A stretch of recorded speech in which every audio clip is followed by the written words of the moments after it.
Titanic ಅವಶೇಷವನ್ನ ನೋಡೋದಕ್ಕೆ ಹೋಗಿದ್ದ 5 ಶ್ರೀಮಂತರು ಸಾಗರ ಗರ್ಭದಲ್ಲೇ ಬಲಿಯಾಗಿದ್ದಾರೆ. ಟೈಟಾನಿಕ್ ಜಾಗದಲ್ಲೇ ನಾಪತ್ತೆಯಾಗಿದ್ದ ಸಬ್ಮರೈನ್ ಸ್ಫೋಟಗೊಂಡಿದ್ದು ಒಳಗಿದ್ದವರು ದುರಂತ ಅಂತ್ಯ ಕಂಡಿದ್ದಾರೆ.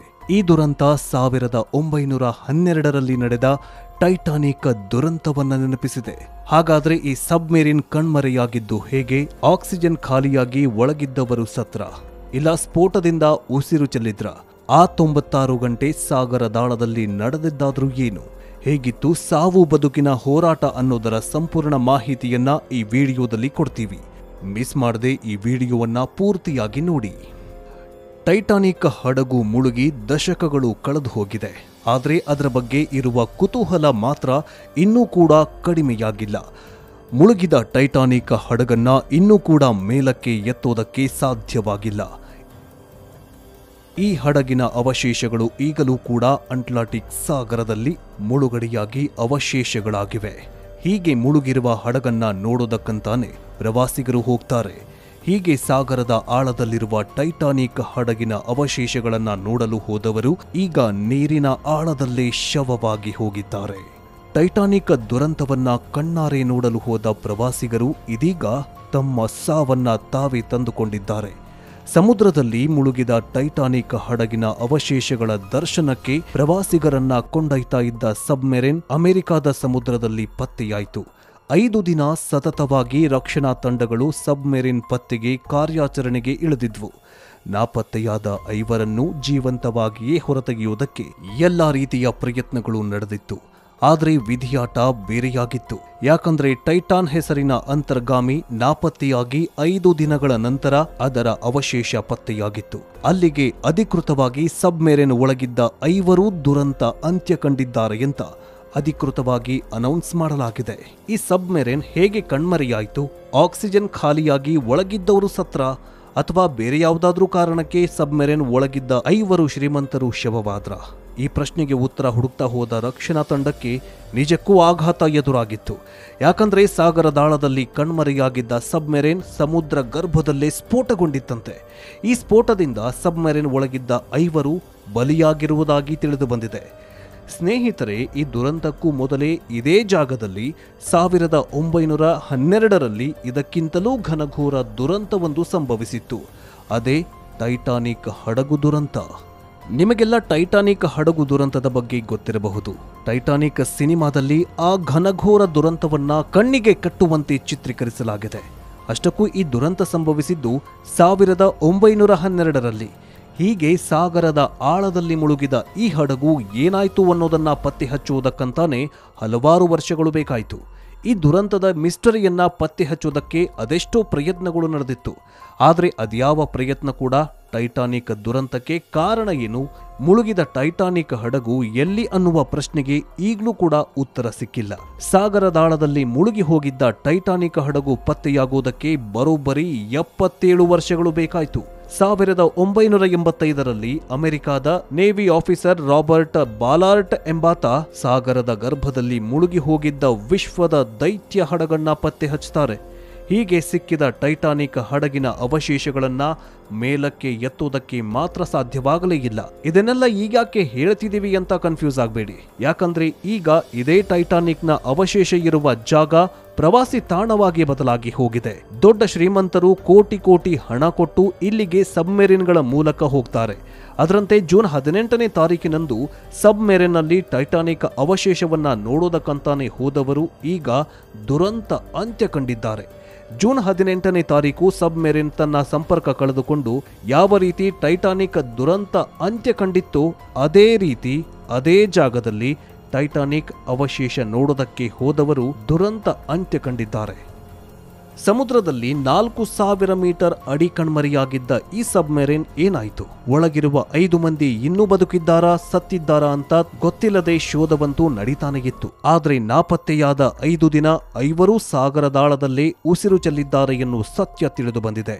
ಅಷ್ಟಕ್ಕೂ ಇಲ್ಲಿ ಆಗಿದ್ದೇನಂತಂದ್ರೆ ಟೈಟಾನ್ ಹೆಸರಿನ ಸಬ್ಮೆರಿನ್ ಸುಮಾರು 4000 ಮೀಟರ್ ಆಳದಲ್ಲಿ ಸುಮಾರು 1 ಗಂಟೆ 45 ನಿಮಿಷಗಳ ಕಾಲ ಮೇಲಿನ ನೌಕೆಯ ಜೊತೆ ಸಂಪರ್ಕದಲ್ಲಿತ್ತು. ಇನ್ನೇನು ಮೇಲಕ್ಕೆ ಬರಬೇಕಿತ್ತು ಅನ್ನುವಷ್ಟರಲ್ಲಿ ಇದ್ದಕ್ಕಿದ್ದಂತೆ ಸಬ್ಮೆರಿನ್ ಸಂಪರ್ಕ ಕಳೆದುಕೊಂಡಿತ್ತು. ಅಲ್ಲಿಂದೀಚೆಗೆ 5 ದಿನವಾದರೂ ಸಬ್ಮೆರಿನ್ ಸಂಪರ್ಕಕ್ಕೆ ಸಿಗಲೇ ಇಲ್ಲ. ಆದರೆ ಗುರುವಾರ ರಿಮೋಟ್ ಕಂಟ್ರೋಲ್ ವಾಹನದಲ್ಲಿ ನೀರಿನ ಅಡಿ ಪತ್ತೆಯಾದ ಅವಶೇಷಗಳನ್ನು ಪರೀಕ್ಷಿಸಿದ ಬಳಿಕ ಯುಎಸ್ ಕರಾವಳಿ ಪಡೆ ಸಾಗರದ ಸುಮಾರು 1600 ಅಡಿ ಆಳದಲ್ಲಿ ನಾಪತ್ತೆಯಾದ ಅಂತರ್ಗಾಮಿ ನೌಕೆಯ ಅವಶೇಷಗಳು ಪತ್ತೆಯಾಗಿವೆ ಅಂತ ಪ್ರಕಟಿಸಿದೆ. ಅಷ್ಟು ಮಾತ್ರವಲ್ಲದೆ ಒಳಗಿದ್ದ 5 ಸಾವಿಗೀಡಾಗಿದ್ದಾರೆ ಅಂತ ಅನೌನ್ಸ್ ಕೂಡ ಮಾಡಿತ್ತು. ಇಂಟ್ರೆಸ್ಟಿಂಗ್ ವಿಚಾರ ಏನಂತಂದ್ರೆ, ಇದ್ದಕ್ಕಿದ್ದಂತೆ ಈ ನೌಕೆ ಸಂಪರ್ಕ ಕಳೆದುಕೊಂಡಿದ್ದಾದ್ರೂ ಹೇಗೆ, ಸಾಗರದಾಳದಲ್ಲಿ ಅಂತರ್ಗಾಮಿ ಸ್ಫೋಟವಾಗಿದ್ದು ಹೇಗೆ ಅನ್ನೋದೇ ಈಗ ಮೂಡಿರೋ ಪ್ರಶ್ನೆ. ಸ್ನೇಹಿತರೆ, ಟೈಟಾನ್ ಹೆಸರಿನ ಈ ನೌಕೆ ನೀರಿನ ಸೆಳೆತಕ್ಕೆ ಸ್ಫೋಟಗೊಂಡು ದುರಂತ ಸಂಭವಿಸಿದೆ. ಸಬ್ಮೆರಿನ್ ಸಮುದ್ರದಾಳಕ್ಕೆ ಹೋದಂತೆ ನೀರಿನ ಒತ್ತಡ ಹೆಚ್ಚಾಗಿದೆ. ಅಷ್ಟೇ ಇಲ್ಲದೆ ಕೆಳಕ್ಕೆ ತಳ್ಳುತ್ತೆ. ಇದರಿಂದ ಅಂತರ್ಗಾಮಿ ನೌಕೆ ಸಂಪರ್ಕ ಕಳೆದುಕೊಂಡು ನೀರಿನ ಒತ್ತಡಕ್ಕೆ ಸಾಗರದಾಳದಲ್ಲೇ ಸ್ಫೋಟಗೊಂಡಿದೆ. ಇನ್ನು ಈ ಸಬ್ಮೆರಿನ್ನಲ್ಲಿ ಇದ್ದಂತಹವರು ಸಾಮಾನ್ಯದವರಲ್ಲ. ಸ್ವತಃ ಓಷಿಯನ್ ಗೇಟ್ ಕಂಪನಿಯ ಸಿಇಒ ಸ್ಟಾಕ್ಟನ್ ರಶ್ ಒಳಗಿದ್ರು. ಜೊತೆಗೆ ಬ್ರಿಟಿಷ್ ಬಿಲೇನಿಯರ್ ಹಮೀಶ್ ಹಾರ್ಡಿಂಗ್, ಪಾಕಿಸ್ತಾನಿ ಉದ್ಯಮಿ ಹಾಗೂ ಕರಾಚಿಯ ಪ್ರಧಾನ ಕಚೇರಿಯ ಸಂಘಟಿತ ಎಂಗ್ರೋದ್ ಉಪಾಧ್ಯಕ್ಷರಾಗಿದ್ದ ಶಹಜಾದ್ ದಾವೂದ್, ಆತನ ಮಗ ಸುಲೇಮಾನ್ ಹಾಗೂ French submarine operator Paul Henri ಸ್ಫೋಟಗೊಂಡ ಈ ಮರೀನ್ನಲ್ಲಿ ಇದ್ರು. ಇದೀಗ ಈ ಶ್ರೀಮಂತರೆಲ್ಲ ಸಮುದ್ರದ ಗರ್ಭದಲ್ಲೇ ದುರಂತ ಅಂತ್ಯ ಕಂಡಿದ್ದಾರೆ. ಸದ್ಯ ಟೈಟಾನಿಕ್ ಎನ್ನುವ ಹೆಸರು ಮತ್ತೆ ಟ್ರೆಂಡ್ ಆಗ್ತಾಗಿದೆ. ದುಡ್ಡಿದೆಯಂತ ತುಂಬಾನೇ ರಿಸ್ಕ್ ತೆಗೆದುಕೊಂಡು ಟೈಟಾನಿಕ್ ನೋಡೋದಕ್ಕೆ ಹೋದವರನ್ನ ಈಗ ದುಡ್ಡಿನಿಂದಲೂ ಬಚಾವ್ ಮಾಡೋದಕ್ಕಾಗ್ತಿಲ್ಲ. ಕೆಲವೊಮ್ಮೆ ಈ ಹುಂಬು ಧೈರ್ಯ ಇದೆಯಲ್ಲ, ಅದು ಏನೇನೋ ಮಾಡಿಸ್ಬಿಡತ್ತೆ. 1912ರಲ್ಲಿ ಟೈಟಾನಿಕ್ ವಿಷಯದಲ್ಲೂ ಆಗಿದ್ದು ಇದೆ. ಅಂದು ಟೈಟಾನಿಕ್ ಹಡಗನ್ನ ಬಿಲ್ಡ್ ಮಾಡುವಾಗ ಈ ಹಡಗು ಯಾವುದೇ ಕಾರಣಕ್ಕೂ ಮುಳುಗೋದಿಲ್ಲ ಅಂತ ಬಿಲ್ಡರ್ಗಳು ಕೊಚ್ಕೊಂಡಿದ್ರು. ಈ ಶಿಫ್ಟ್ನ ಇಂಜಿನಿಯರಿಂಗ್ ಕೂಡ ಹಾಗೆ ಇತ್ತು. ಒಂದು ವೇಳೆ ಅಂಥದ್ದೇನಾದ್ರೂ ಆದ್ರೆ ನೀರು ಸ್ಟೋರ್ ಆಗುವಂತಹ ತಂತ್ರಜ್ಞಾನವನ್ನ ಈ ಹಡಗಿನಲ್ಲಿ ಅಳವಡಿಸಲಾಗಿತ್ತಂತೆ. ಇದೇ ಕಾರಣಕ್ಕೆ ಟೈಟಾನಿಕ್ ಅನ್ನ ಅನ್ಸಿಕೇಬಲ್ ಹಡಗು ಅಂತ ಕರಿತಿದ್ರು. ಆದ್ರೆ ಈ ಟೈಟಾನಿಕ್ ಹಡಗು ತನ್ನ ಮೊದಲ ಪ್ರಯಾಣದಲ್ಲೇ ದುರಂತಕ್ಕೀಡಾಗಿತ್ತು. ನಟ್ಟ ನಡುವಿನ ಸಮುದ್ರದಲ್ಲಿ ಈ ದೈತ್ಯ ಹಡಗು ಮುಳುಗಿ ಹೋಗಿತ್ತು. ಹಾಗಂತ ಟೈಟಾನಿಕ್ ಒಮ್ಮಿಂದೊಮ್ಮೆಲೆ ಏನ್ ಮುಳುಗಲಿಲ್ಲ.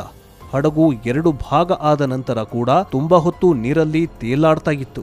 ಈ ವೇಳೆ ಅಲ್ಲಿ ಅನೇಕರು ಸಮುದ್ರಕ್ಕೆ ಹಾರಿ ಸಣ್ಣ ಪುಟ್ಟ ಹಡಗುಗಳ ಮೂಲಕ ಪ್ರಾಣ ಉಳಿಸ್ಕೊಳ್ಳೋದಕ್ಕೂ ಮುಂದಾದ್ರು. ಆದ್ರೆ ಈ ಮಹಾ ದುರಂತದಲ್ಲಿ ಬರೋಬ್ಬರಿ 1500ಕ್ಕೂ ಹೆಚ್ಚು ಮಂದಿ ಬಲಿಯಾಗಿದ್ರು. ಅಲ್ಲಿಗೆ ಟೈಟಾನಿಕ್ ದುರಂತ 20 ದಶಮಾನದ ಅತಿ ದೊಡ್ಡ ದುರಂತ ಅನ್ನೋ ಸಾಲಿಗೆ ಸೇರ್ಕೊಂಡ್ಬಿಡತ್ತೆ. ಅಲ್ಲದೆ ಮೊದಲೇ ಹೇಳಿದಂತೆ ಮುಳುಗಿದ ಟೈಟಾನಿಕ್ನ ಅವಶೇಷವನ್ನ ಪತ್ತೆ ಹಚ್ಚೋದಕ್ಕಂತಾನೆ ಹಲವಾರು ದಶಕಗಳೇ ಬೇಕಾಯಿತು. ಅಲ್ಲಿಂದ ಟೈಟಾನಿಕ್ನ ಅವಶೇಷಗಳು ಸಿಕ್ಕಿದ ಜಾಗ ಕೂಡ ಪ್ರವಾಸಿ ತಾಣವಾಗಿ ಬದಲಾಯಿತು. ನಂತರ ಓಷಿಯನ್ ಗೇಟ್ ಎನ್ನುವ ಸಂಸ್ಥೆ ಪ್ರವಾಸದ ಪ್ಯಾಕೇಜ್ ಅನ್ನ ಮಾಡತ್ತೆ. ಅದಕ್ಕೆ ಫೀಸ್ ಕೂಡ ಎಷ್ಟು ಗೊತ್ತಾ? ಬರೋಬ್ಬರಿ $2.5 ಲಕ್ಷ. ಅಂದ್ರೆ 2 ಕೋಟಿ ರೂಪಾಯಿ ಕೊಟ್ಟು ಈ ಪ್ರವಾಸ ಮಾಡಬೇಕಂತೆ. ಈ ಪ್ರವಾಸ ಮಾಡೋದಕ್ಕೆ ಸಾಮಾನ್ಯ ಜನರಿಂದ ಸಾಧ್ಯವಾಗೋದಿಲ್ಲ ಬಿಡಿ.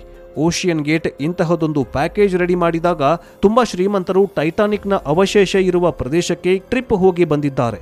ಅದರಂತೆ ಈ ಬಾರಿ ಈ 5 ಶ್ರೀಮಂತರು ಹೋಗಿದ್ರು.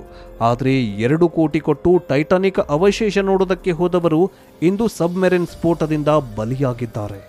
ಜೀವಕ್ಕೆ ಯಾವುದೇ ಗ್ಯಾರಂಟಿ ಇಲ್ಲದಿದ್ರು 2 ಕೋಟಿ ರೂಪಾಯಿ ಕೊಟ್ಟು 4-5 ಜನ ಶ್ರೀಮಂತರು ಈ ಟ್ರಿಪ್ಗೆ ಹೋಗಿದ್ರು. ಜೀವಕ್ಕೆ ಯಾವುದೇ ಗ್ಯಾರಂಟಿ ಇಲ್ಲದಿದ್ರು 2 ಕೋಟಿ ರೂಪಾಯಿ ಕೊಟ್ಟು 4-5 ಶ್ರೀಮಂತರು ಈ ಟ್ರಿಪ್ಗಂತ ಹೋಗಿದ್ರು.